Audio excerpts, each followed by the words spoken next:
देखी जा भैया दीदी लोग, हम सोशल वीडियो पर हम आए के मन ना रहल है। हम सोशल वीडियो पर हमारा आए के मन ना रहल है। बाकी हम सोशल वीडियो पर काहे हमें नहीं है, हर मन ना लागत हल है।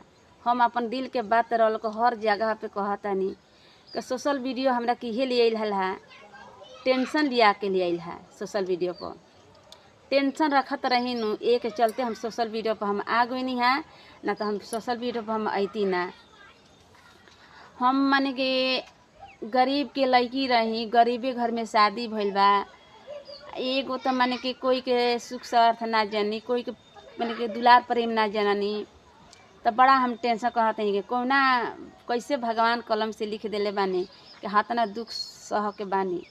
तनी कुछ हंसे खातिर, अपन माने कि टाइम पास करे खातिर हम सोशल वीडियो पर हम आगुल बानी। तो भैया दीदी लोग हमें के सपोर्ट करम जा, अपना बहनिया के लाइक करम जा, वीडियो को शेयर करम जा, जरूर वीडियो को शेयर करम जा।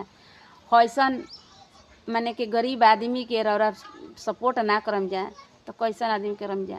दीदी लोग भैया लोग मानते नहीं, नकली पहन के हम वीडियो बनैले बानी। हम सोना नहीं पहनले, आ सोना जहाँ तहाँ पहनो में तो दूसरा से मांग के हम सोना का पहनले बानी, हमार ना हो।